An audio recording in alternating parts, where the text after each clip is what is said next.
Do you want to mute me? Welcome everyone to our Resource YYC Lunch and Learn. Today we have Jessica who will be presenting. And just in case you're not aware, Resource YYC is a co-working space for professionals where we have office spaces, dedicated desks, and virtual office options. If you ever need a space to use, feel free to drop by and try us out. All right, over to you, Jessica. Perfect. Thank you. Well, I guess we're such a small group today, so I'd love to know who you are, what it is that you do, what's your business, type it in the chat.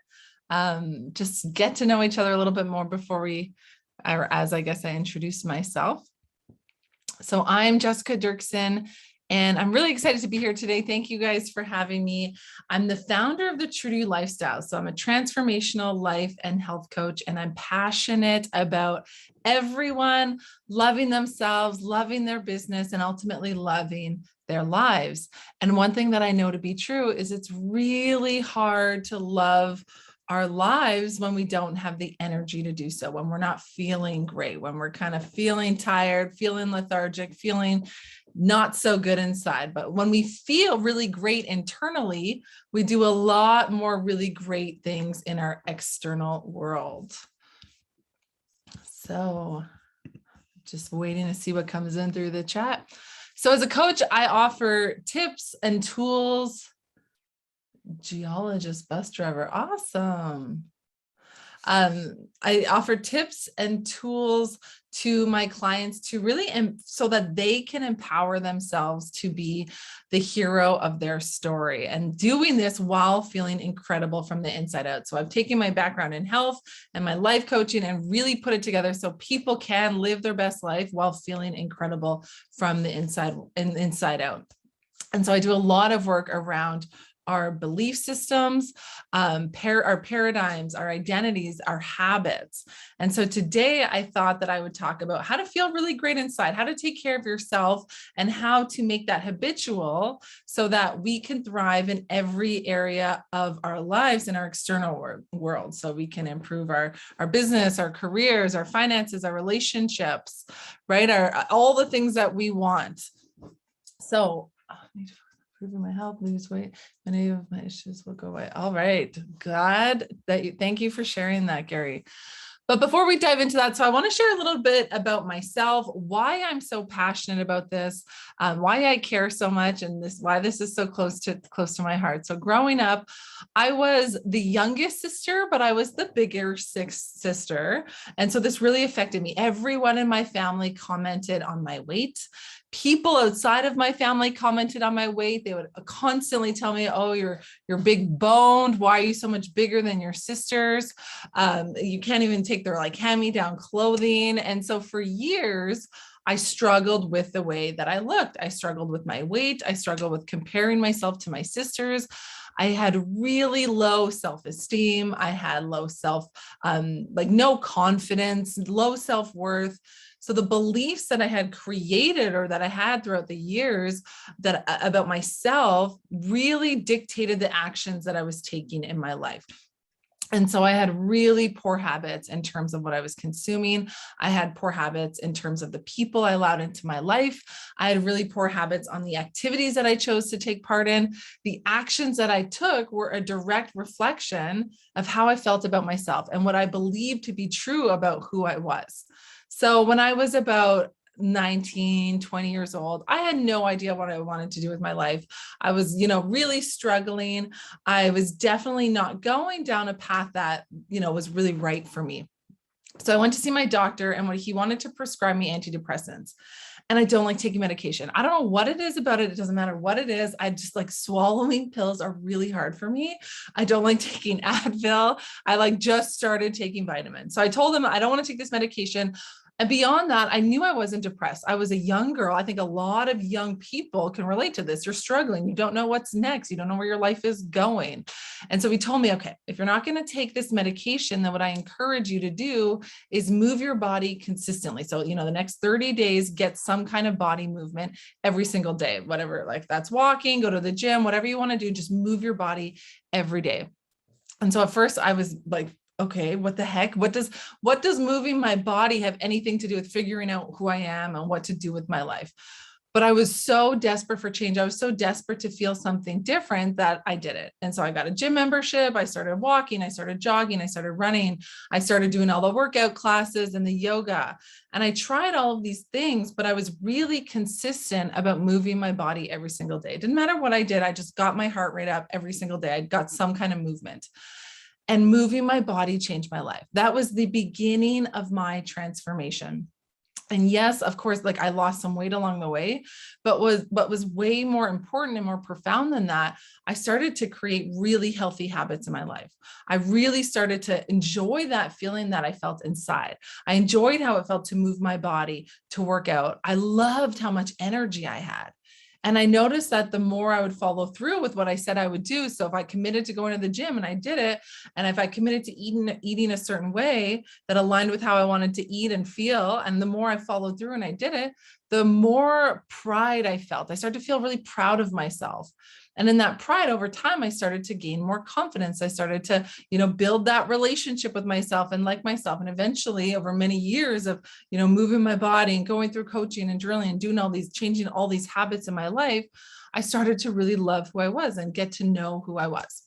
So moving my body changed my life. That one profound moment with my doctor really changed the trajectory of my entire life. And I became really interested in my health and my habits in a much more healthier way than when I was younger and trying all the fad diets over and over and over again. So I started to get really curious about the habits that made me feel good, about the habits that gave me energy, that started to really boost my confidence, boost my self-esteem, that aligned with who I was and who I wanted to grow into. And so I think I could really talk about habits forever. I think they're so important. We need habits in our life. I coach so much around habits. Habits are meant to be created so that we're not exhausted all the time, right? So that we don't have to think about brushing our teeth. We just do it because it becomes habitual. It's become habitual over the years, right? We don't have to think about going to the bathroom and washing our hands after because it's become a habit after so many years. We don't have to think about tying up our shoelaces when we put on our shoes because it's just become habitual. And if we had to think about doing all of those things all the time, every single day, we would be so exhausted. So we wouldn't show up for our work the way we want to. We couldn't show up for the people in our lives and we couldn't show up for ourselves. So habits are really powerful when we make them work for us. Because if we're not intentional about making them work for us, then unintentionally our habits work against us. They really only work one of two ways. They're working for us or they're working against us. So we have to be intentional. And I mention habits because I think that when there's a conversation about our health, it's really important to mention our habits because we want taking care of our health physically, mentally, emotionally, spiritually to become habitual so that we do feel great inside and we allow that greatness to create the ripple effect into the rest of our lives. And so really quickly, I just want to touch on this ripple effect idea that I mentioned, because I truly believe in full spectrum success. So when you feel good internally, it creates this ripple effect in every area of your life. Right. So before I started my own business, I was working in a job where I loved this job at first. It was in health and safety. I got to work with people and connect and educate and talk to them on a daily basis. And then budget cuts happen and changes happen in the company. And I was like put to a desk job doing data entry all day long. And I wasn't talking to anyone and I was miserable. And that job is for a lot of people, but it just wasn't for me. And I was so unhappy. And this misery created this ripple effect in all areas of my life. So, within my health, I wasn't doing my workouts like I used to. I wasn't eating the foods that made me feel good because I was starting to go back to old patterns and old habits. So it was affecting my health. It was affecting my relationship with my husband. So my marriage, it was affecting my relationship with my stepsons. It was affecting friendships that I had because it was affecting how I was showing up for myself and for other people. So when we're unhappy with one area of our life, we often think that we can compartmentalize it, but we don't. We actually really suck at that. Think about if you know someone in your life who's really stressed out at work, maybe you live with them and they come home and then they take it out on you, right? They're just angry and bitter and it just kind of changes the whole energy of the home. there's a ripple effect that happens. So if we're not feeling really good inside, if we're not feeling healthy, if we're not taking care of ourselves, there's a ripple effect going on, and it's leaking into every other area of your life. So now imagine flipping that for the better, right? When you feel really good and healthy and mentally fit, emotionally strong, that too creates a beautiful, a wonderful ripple effect in your life. It seeps into all the other areas. So you get to show up as your best self in your work that you do. You get to show up, in conversations you have with other people as your best self, as a parent, as a friend, as a father, a daughter, a son. So when I talk about health, I really want to be clear that I don't just mean your physical health, because I think that's where our mind usually goes, but I mean the physical health, mental health, emotional, your spiritual health. All of that is so important to take care of so that you get to thrive in your external world, in your relationships, in your business, in the work that you do, and everything that you do every single day. So when you take care of yourself and you take care of your health, all of these versions of your health, you get to show up as your best self, right? So you get to be, like I just said, that best parent that you're meant to be. You get to be that best business owner, the coworker, the colleague, the best, maybe financial person in your world. So you might be thinking, I just don't get how my work or my business has anything to do with my health. And I really, truly would argue it has everything to do with your health. And here's why. So I want to share an analogy with you guys today, because this is one, when I was in that job before I started my business, this was one that they put a couple of us through this leadership program. And this analogy that they shared just has stuck with me over the years. And at first it really stuck home with me as a parent. And now as I've grown as a business owner, I think it's really, really powerful. So all of us, we're busy, right? Whether you're running a business or you're in your career and you're doing all these things, we are busy. Life gets busy. And as much as we might want to invest in our work, you also have to invest in your body, your wellness, your mind to be able to continue on a path of success. So here's the analogy. If you're the owner of your business, are the roots of a tree. And if you're not the owner of a business, think of this like as a leader in your life, you're the roots of a tree. So your employees are still part of your roots, but they're the parts that are visible to others, right? In the dirt, they're connected to the base of your tree. So your work, the trunk of the tree, is just as important as the pieces below and above it. So the consumers of your work, those are the parts of the branches, the stems, the leaves. They utilize your services and help expand your business and help expand your growth in your life. So with you, the deepest part of the root are not healthy, as in physically, mentally, emotionally. That affects the rest of your tree from the ground up, right? So your employees, your work, your branches, your stems, your leaves are all infected. And this is why it's so important to take care of your health from the ground up, internally, and then work outward, right? So taking care of yourself is like nurturing your tree. And if you're worn out, your tree's going to feel it. It's going to show it.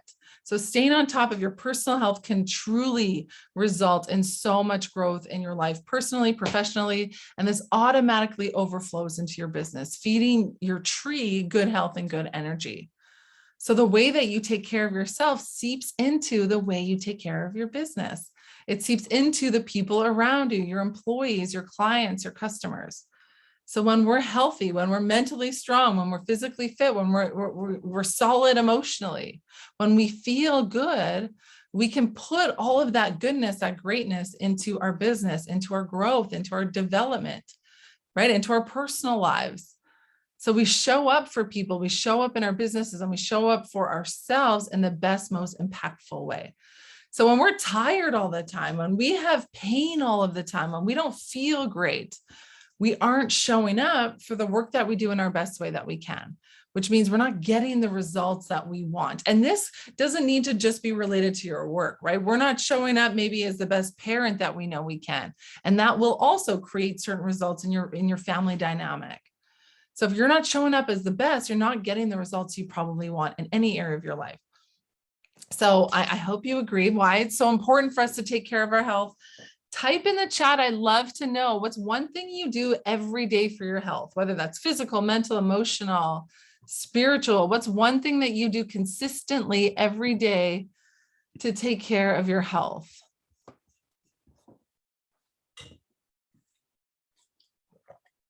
And if you're thinking, I don't do anything, that's okay. There's no better time to start than with the present, than with right now. And so here's what you can do. When I first started my health journey, I committed to taking 4 specific actions each day. So I'm going to talk about these 4 habits that I created to feel energized, to work on my mindset, and to feel overall great. Take vitamins. Nice. I just recently started taking vitamins because the whole swallowing pill thing. But that's great. And so I'm going to share these 4 things. And then after I talk about these, I'm going to kind of dive into habits just a little bit. Because again, like I said, they really go together. So the first action of the 4 was gratitude. I started to practice gratitude. And why gratitude? I grew up with a family who are great people, great humans, but they were major complainers. They always saw the worst thing possible. They always focused on what's going wrong, what might not work out, all the bad stuff going on in the world, in their lives, in the lives of every single person around them, right? It's like, can you believe what Aunt Barb did or what happened to Uncle Jim? Everything was such a big deal. And it was always like the worst case scenario, the worst stuff, eating whole fruits instead of juicing. Yummy. So being trained from a young age to always look for the bad. Of course, that's all I would see, right? Of course, I would only focus on what's going wrong, what's bad going on around in my life and the people around me. So whatever you're focused on, you're going to find more of. So let's really quickly do this little game. And this is not my thing. This is a Tony Robbins thing. If you guys, I'm sure you know who Tony Robbins is, or some of you might. So I want you right now for the next 15 seconds to look around the room that you're in. Look for everything in the room that's red. Point at it, call at it, call it out, name it as you're going. You don't have to like unmute yourselves, but look for everything for the next 15 seconds in your room that's red. And just keep looking and pointing and focus on the red, right? Well, how many red things do you have? Okay, so now that time's up. How many things did you see that were blue? Type it in the chat. How many things in the room did you see while you were looking for the red that you saw were blue? And the point that I'm making here is you probably didn't notice any blue, right? You were probably so focused on looking for red, you weren't counting how many blue things you saw because you were asked to look for the red. You were focused on the red. And the point is, when you look for something, that's all you're going to find. And the reason that this matters is that if you're telling your brain to always look for what's not working out, if you're telling your brain that bad things always happen to you, when you're like, my life's always hard, business isn't working out, no one's going to hire me, life's always out to get me, I always get the short end of the stick. If you're constantly telling your brain that, that's all you're going to find. When you look for red, you're going to find red. And if you look for negative things, if you look for things to be scared of, if you look for things in your life that's always so hard, that's all that's going to show up for you and be presented for you. And so from a young age, I was raised that way, to always look for the stuff that's not working out. And so I was fed up with focusing on the red, with focusing on the bad, on the negative, on what wasn't working out. I needed to shift my thinking. I needed to shift my mindset. So to do this, I started a gratitude practice. And so the way that I really practice gratitude is I don't focus on the big things. I don't, write. So my gratitude practice, and it's different for everyone. I do mine every morning. It's like the first thing I do with my coffee is I write down things that I'm grateful for. And I don't focus on things like my home and my husband and my kids. I'm really intentional about looking for the small things. So focusing on tiny things. So like my gratitude journal will have things about, a conversation I had with a random stranger, maybe at the grocery store, or the color of a flower I saw on a walk, or the color of the sky. So just things that really brought joy to my heart that I saw. And I was like, wow, like I'm grateful for this moment. And because what that does is when you're focused on the small things every day, is that starts to train your brain to constantly look for the things that bring you joy. Right? To look for more than just the red and not the bad. We're looking, your brain is now going into a habit to look for all the things you're grateful for, the experiences you have, what you're doing, things you have. So when you look for the small things that bring joy to your heart, you see more greatness in the world and in your life, and you open up your mind to greater possibilities. So there are so many studies that show that gratitude is very strongly and consistently associated with more happiness. right? Gratitude helps people feel better emotions, more positive emotions. It helps us be more present in the moment. It improves our health. It helps us deal with struggles, right? We can deal with adversity better. We build stronger relationships. So gratitude can truly change your life because it makes you appreciate what you have rather than spending all of your time focusing on what you don't have. So gratitude can change your life. It's so powerful for your health, your mental health, your emotional health, your spiritual health, and I even would say your physical health as well.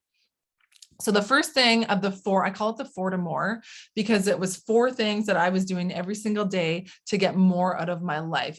So the first thing to do is to practice the gratitude. And if you don't do this already, I really, really encourage you to start. It's free, it's easy, it can really change your mindset, it can set the tone for your day, and it ultimately can start to change your life for the better. The second thing, and this should be of no surprise based on my story, is to move your body every single day. So move your body, get some kind of body movement. And this doesn't mean you have to go to the gym. This doesn't mean you have to purchase a membership, right? This doesn't mean you're lifting crazy heavy weights and you're doing stuff that you actually hate or don't enjoy doing. It really simply means just moving your body, getting your heart rate active throughout the day, every single day. And so I encourage you, find what you love, right? Do more of it. What is an activity that you enjoy doing? What's something you love doing? Maybe you like to skate. Maybe you like to ski or rollerblade. Like, right? Think back to when you were younger. What were things you enjoyed doing? Maybe you enjoyed just taking a walk outside. Maybe you enjoy dancing and you can dance at home. There are a million of free YouTube classes online. Like, you don't have to pay a cent to move your body, right? You can just get online, put in YouTube, and you can dance at home. You can just, dance while you're cleaning your house. You can clean your house more vigorously. Whatever you choose to do, just choose something to get movement into your body, walking, dancing, swimming, and love it, right? Something you can do every day. And moving our body is so important for our health. It's of course important for our physical health, but as I mentioned in my story at the beginning, it was such a positive game changer in my life in terms of my mental health. And if you're like, I don't have 30 minutes a day, first of all, I'm going to call you out. I'm going to call a little BS on that. But if you're like, no, I can't find 30 minutes, then break it up. Right? You can have 10 minutes in the morning. You can do 10 minutes at lunchtime, 10 minutes in the evening. Whatever you do, make it work for you. Because if not, you're going to find an excuse to get in your way. So find what you love, do more of it. So we have gratitude, we have body movement. The third thing of my 4 actions was to drink a ton of water. And here's the deal. You should be drinking half your body weight in ounces of water every single day. So if you weigh 100 pounds, you should be drinking 50 ounces of water each day. If you're 200 pounds, you should be drinking 100 ounces of water every single day. And I know some of you are thinking, there's no way, this is impossible. But I promise there's a way. And if you work out often, then you should be drinking even more water. Water is so important for us. It does so many great things for our bodies. It energizes us. If you pop squeeze a little lemon juice in there, it's a natural energizer. If you're often feeling sluggish, halfway through the day, you want to up your water intake. It'll help you feel revitalized, help you feel energized. So I guarantee you probably aren't drinking enough water if you're often going through these afternoon slumps. So when we're hydrated, we're in a better mood, right? Dehydration makes us shaky. We can't concentrate. So obviously being hydrated is going to do the opposite. It helps us stay mentally focused. When you're dehydrated, we often get irritated. We get annoyed. We get headaches. So if you're irritated, annoyed, and have headaches, how are you going to show up in your day? How are you going to show up for work? How are you going to show up in your business? Probably not very well, right? So water is very important piece. It's important for our digestion, right? We need water to help us digest properly and efficiently. We need water to flush out all the toxins in our bodies. Also, an added bonus, your skin loves water. So when you drink lots of water, your skin's hydrated, it's nourished, you're going to have a natural glow to it. But water, it helps boost your immune system. There's just so many benefits of water. So drink the water. Half your body weight in ounces of water every single day. That is my challenge for you today. The fourth and final thing I did when I began my health journey was to journal my food. So journaling my food had nothing to do with counting calories. It was not a calorie counting thing. It was not about weight loss. It was all about understanding and connecting to my body. So what I did, what was I eating? Everything I ate, I was connecting to how it made me feel emotionally, physically, mentally. So it's not normal to be exhausted after you eat all the time. It's not normal to have heartburn and indigestion and feel bloated every single day. That is not normal. We've normalized it as a society to just, it's fine. Here's a pill, take a pill and you'll all be good. Right? You just keep eating the way you're eating, but it's not. That's your body trying to tell you it doesn't like what you're putting in it. Right? So how I journaled my food was I would write down what I ate and how I felt right after. So was I really full? Was I satiated? Was I still hungry? Was I feeling agitated? Was I feeling calm? Was I bloated, gassy? I did like a check-in. Did I have heartburn? Did I feel energized? So I checked in with my body. I ate my food. How did I feel? Where were my emotions at? Where was I physically? And then I would set a timer on my phone, and 2 hours later, I'd come back and check in and see how I was feeling. Was I still energized? Was I still full? Did I have any kind of bloating or fatigue? Was I sluggish, right? Did that heartburn start to show up? And this was such a helpful way to learn what my body needed to feel energized and get through the day feeling good, rather than getting through the day feeling tired and sluggish and having to like push yourself through that day. So we can eat for energy. We just need to listen to our bodies. Our bodies are meant to keep us alive. Our bodies are always trying to communicate with us, always trying to tell us like what's the best thing. But over the years, we've just disconnected and we've stopped listening. So over time, getting really clear about what foods make you feel, or for me, that made me feel really great. So I was really focused on, I wanted to have energy during the day so I could get through the day and not feel like crappy. So once I was really clear on what foods made me feel good, made me feel energized, of course, I ate more of those foods that made me feel good because I wanted to show up as best I could each and every day. So I'm just going to pause here for a quick little recap of the 4 to more that I mentioned. So again, that first one is gratitude. Practice that gratitude, however that looks like in your life. If you journal it, meditate on it, whatever, just start some kind of gratitude practice. Move your body 30 minutes every day. Drink all the water, half your body weight in ounces, and then journaling your food. And I just see a question come in from Gary. So what you ate, then how you felt, then 2 hours later, check in how you feel again. Yeah. And this doesn't have to be a long process. I can put it in the chat. I just put it into a journal so it was a checklist for all 4 things because I'm obsessed with habits. And I just made a journal. So if you want a copy of that PDF, you can grab it. But it was really just about feeling good throughout the day. And so that 2-hour check-in, I just put a timer in my phone and just go back and just really quickly write how I felt. And then, I'd have time to reflect and review. Oh, when I eat this kind of food, this really makes me tired. This really makes me not feel so good. And what I did, I wouldn't just cut foods out and be like, I'll never eat that, because I think that creates unhealthy habits as well. But I would start to like change my proportions around, and I'd start to mix certain foods together. Oh, sorry. There we go. And I started to kind of mix certain foods to see, well, if I eat some pasta, maybe not as much pasta as I ate before, and I mix it with like some chicken or some kind of protein, would that make me feel better? So I really started to play around with what I was eating and how I was eating to make me feel really, really good. And the more you notice that it's making you feel good, then you're naturally going to be drawn to that, because you'll be like, wow, I loved how much energy I had yesterday. I was able to do this, and I didn't need a nap. I didn't want to go to bed at 2 o'clock, right? So it's just a good, easy, quick way to check in and get in tune to listen to your body. So I just want to quickly share this, since I started those 4 to more, I started years ago. And since then, as I've, grown and brought in more habits on my own journey, I wanted to just share a few other things I do in my routine, in case you're already like, I do a lot of these things. What else can I do? So other ways I do to take care of my full spectrum health.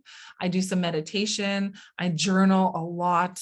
I read at least 20 minutes every day on something related to my personal development, my growth, and I'm really intentional. So I set intentions each day, and then I schedule in, and this is just like about 5 minutes to reflect at the end of the day to see, okay, what would I love to do differently next time? What didn't I not love about this day? And what can I do better next time? So it's just really, I'm really intentional with my time so that each day I get to feel really great and show up as my best self.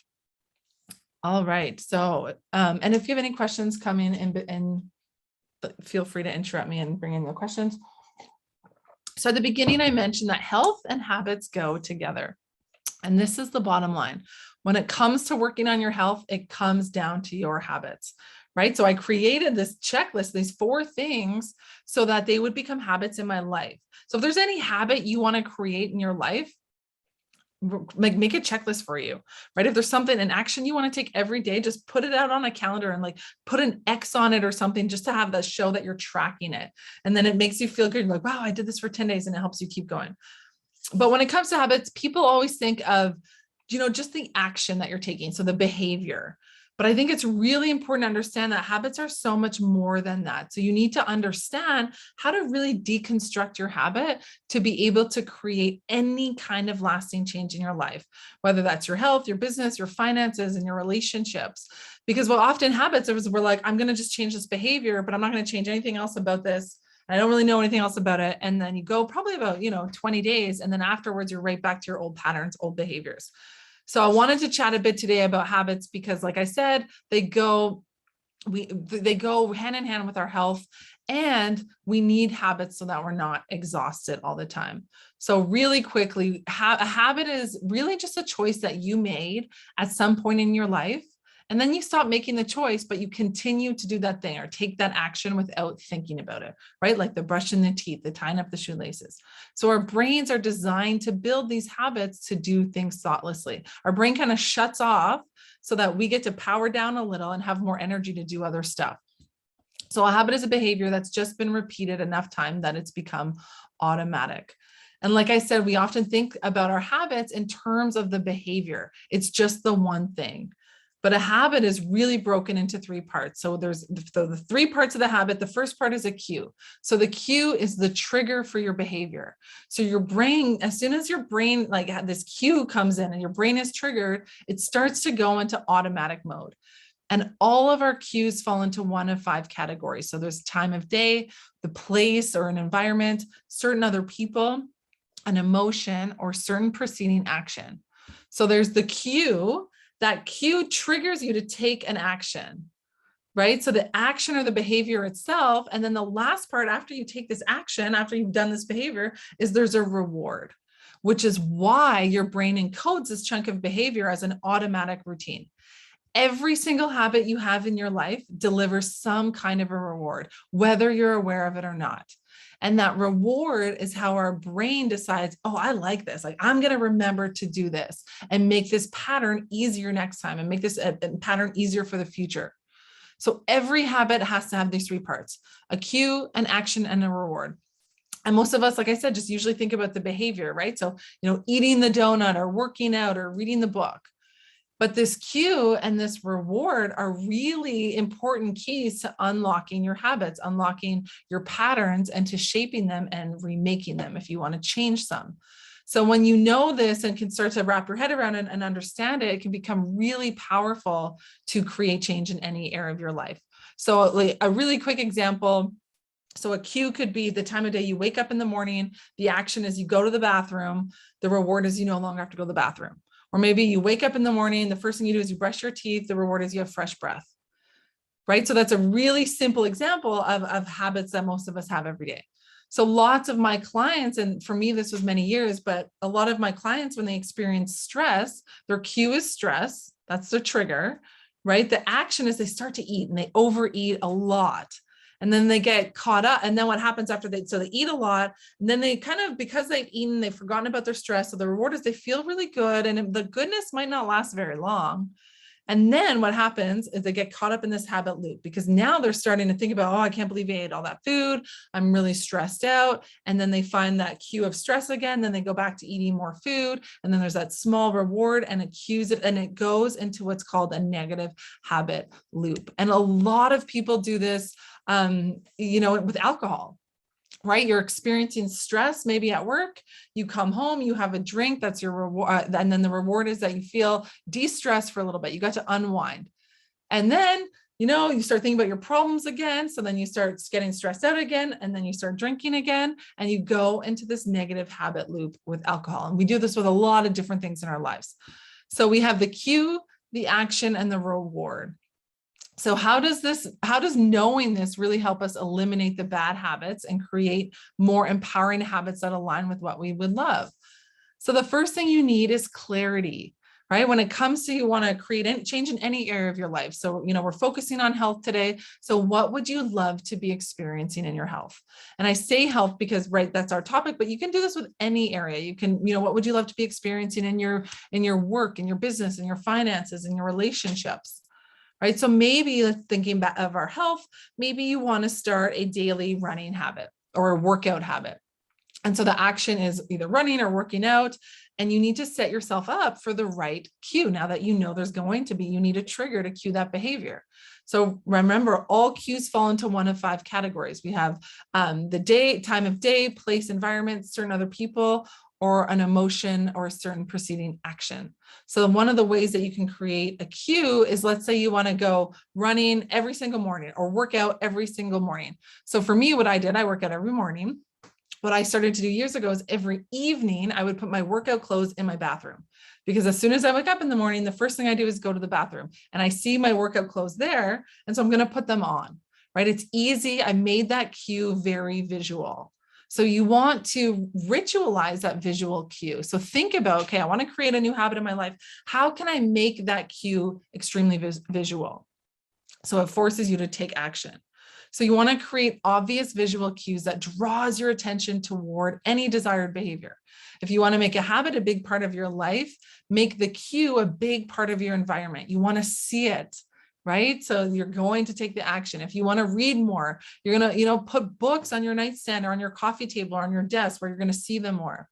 So that's the cue. The other piece I mentioned besides the behavior, of course, is the reward.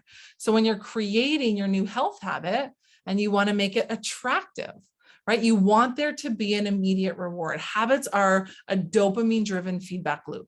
So when dopamine rises, so does our motivation to act. And it's actually the anticipation of a reward, not the actual fulfillment of it, that gets us to take the action. So the greater that anticipation, the greater the dopamine spike, the more chance that we're going to take the action. And there's a book called The Power of Habit, and it's written by Charles Duhigg. And I don't remember if he mentions it in this book. It's a really great book, but he mentions this either in a book, or I heard him speak about this on a podcast, but he talks about this dopamine spike. And so he says, if you're trying to create a new workout habit, it can be really hard to make that attractive, right? Especially if you're not into moving your body and working out a lot, it's hard to make that attractive. And so he says, while you're first starting to get into this habit of working out, of moving your body, as soon as you're done, eat a small piece of, he says, dark chocolate, any kind of chocolate, just a small piece if you like chocolate, right? Like find something that will be rewarding for you. And it won't, something that won't really affect your long-term health goals, but something you'll enjoy. So it'll be like, okay, when I'm done this reward, or when I'm done this action, the reward is I get this little piece of chocolate. And over time, eventually what this does is you're not going to need that chocolate anymore. The workout will become so habitual that the feeling after you're done working out will eventually become the reward. What is the title and author again? It's called The Power of Habit, and it's by Charles Duhigg. The Power of Habit by Charles Duhigg. So I encourage you all to look at your own habits in your life. And I have, I created this for a different program, but I have a habit mapping download. I can find it and share it if anyone's interested. And it really just helps you break down your habits in your life. So what habits do you currently have in your health that you need the awareness? Are they working for you or against you? And draw them out. Like, what's that cue? What's the action you're taking? And what's the reward that you're feeling? And if the action you're taking is what's getting in the way of feeling great or getting in the way of you achieving your goals, you need to start writing down new actions that you can take instead that's going to give you that same reward. Duhigg, I'll just put it in the chat. Charles, I think it's spelled like that. Charles Duhigg. That again wasn't to everyone. Duhigg. Nope, is that auto-corrected? Okay. It might just be 1G.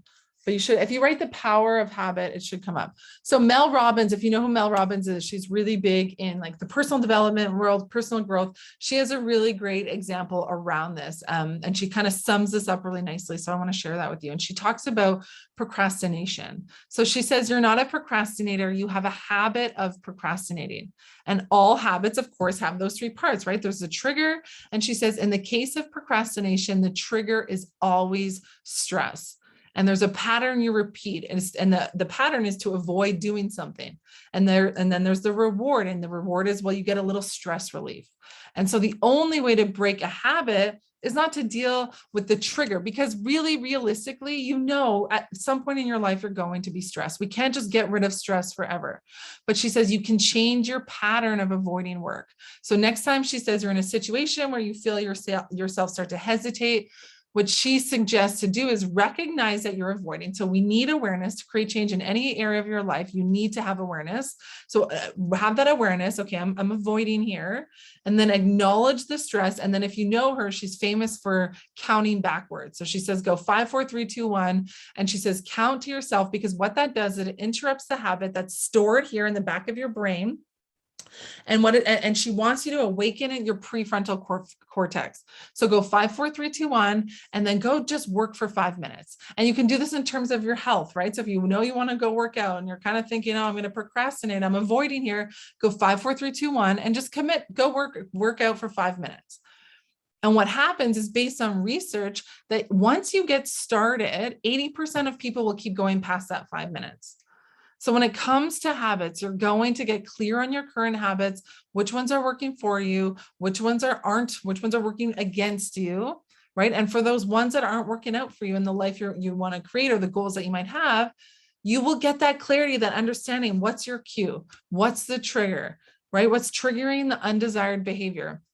And now that you know it, next time you feel that trigger, you can start to acknowledge it, and then you can count yourself 5, 4, 3, 2, 1, or whatever kind of works for you for a pattern interrupt, and take a more empowering action that aligns with your goals. So I know that's like a lot I threw out there. So Napoleon Hill says both success and failure are largely the result of habit. So the last piece that I want to mention, and this is what I believe is the most important thing when it comes to habits and creating lasting change in any area of your life, is that habit change is identity change. So identity change means changing your beliefs, your worldview, your self-image, your judgments about yourself, your judgments about the world. It's really changing your perceptions, your perspective. So most people, when they start this process of changing their habits, they start by focusing on what they want to achieve. And so when I started coaching, I was a health coach, and I worked with a lot of women in terms of weight loss. And so they always focus on, that number they wanted to lose. But the alternative is to focus on, who do you wish to become? So who do you want to grow into? Right? So if you say, I want to lose 10 pounds, or I want to lose 20 pounds, or I want to lose 50 pounds, that's a lot different than saying, I want to become someone who loves their body. I want to become someone who eats for energy. I want to become someone who meditates every day, or someone who moves their body every day, or, reads personal development books every day. If you focus on losing that 10 pounds or 20 pounds or whatever number it is, right? Focusing on that thing you want to achieve. Well, what's going to happen? You're going to deprive yourself of food that you actually probably love and enjoy for a month or two, or however long it takes you to lose the weight. And then you're going to hit that target number, and then you're going to remember all the food that you've deprived yourself of that you love, and you're going to go back and eat it all. And then you're just going to gain all the weight back. Right? But if you focus on who you want to become, that's focusing on the internal change. That's where the habits change. That's where true lasting change happens.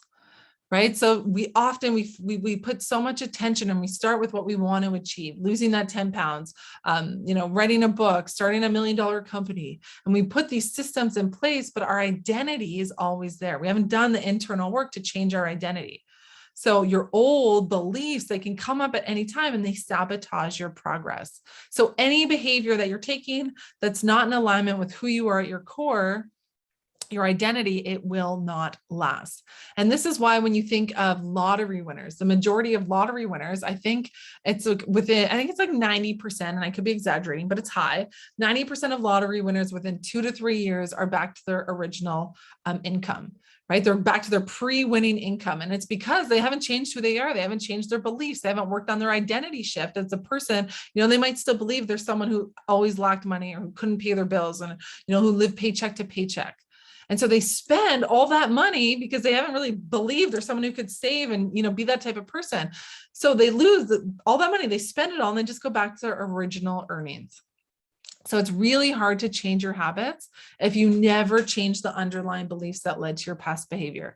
You might have a new goal and a plan, but if you haven't changed who you are, it's not going to last. That's why we see so many people going back to our health, yo-yo dieters, right? They lose weight, they gain weight. They lose weight, they gain weight because they haven't done any of the internal work.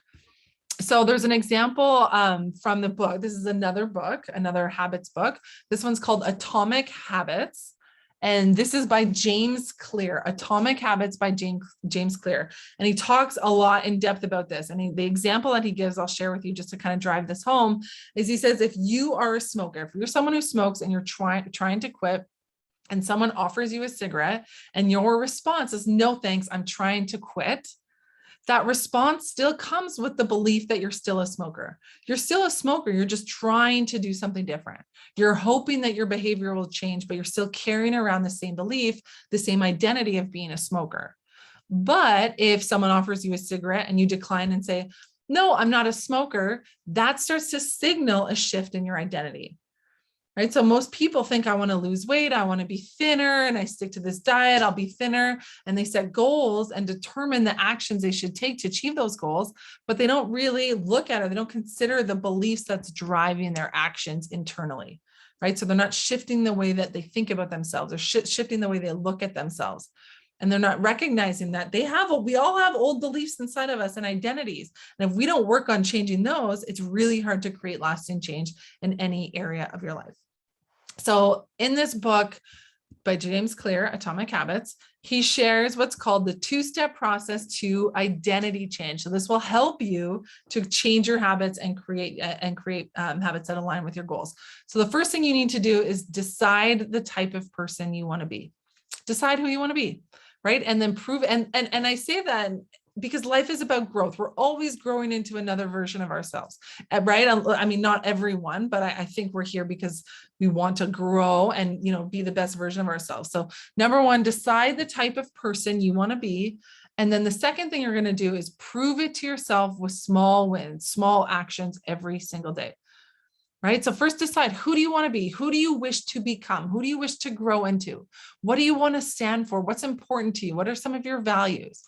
And ask yourself, who's the type of person that could get the outcome that I want, right? Who's the type of person that could lose 40 pounds? Who's the type of person that could start up a new business? Who's the type of person that could, read 40 books in a month? Once you've decided on the type of person you want to be, then you start to take small actions, just tiny actions every single day to reinforce this identity, right? So maybe it's checking in, how would a healthy person show up in this situation? Would this healthy version of me walk across the street, or would they drive to the friend's house across the street?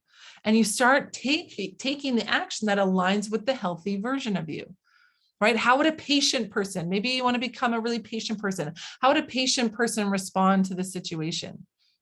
Would she lose it and scream and storm off? Or would she take a couple deep breaths and respond calmly? So decide, who do you want to be, and then take the small action every day that aligns with that identity. Right? And so maybe you really want to focus on your health and you want to lose some weight, but you really want to feel good. You want to be someone who's eating for energy. You want to be someone who's moving their body, right? To feel really good. Or you want to be someone who's meditating every day. You want to be someone with a clear, calm mind. So you want to be someone who's calm and peaceful and at ease and has patience.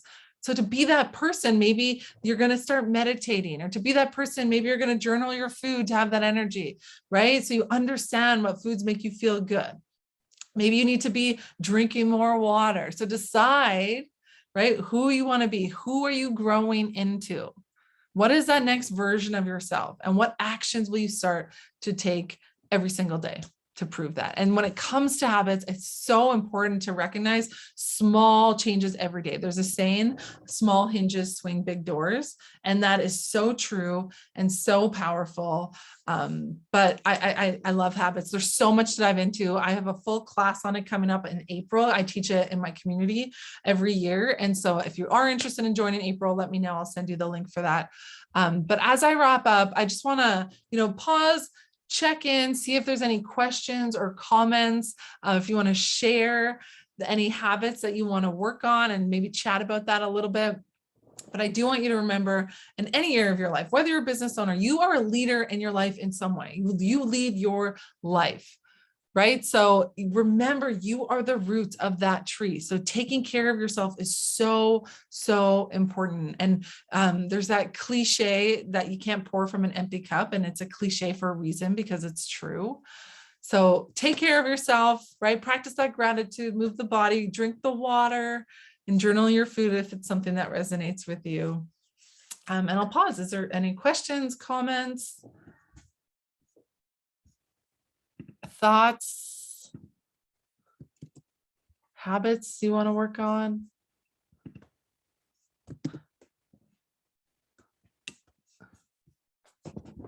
Just changing my screens here. No. All right. Well, oh, that wasn't to everyone. Well, I like your idea of the gym clothes in the bathroom.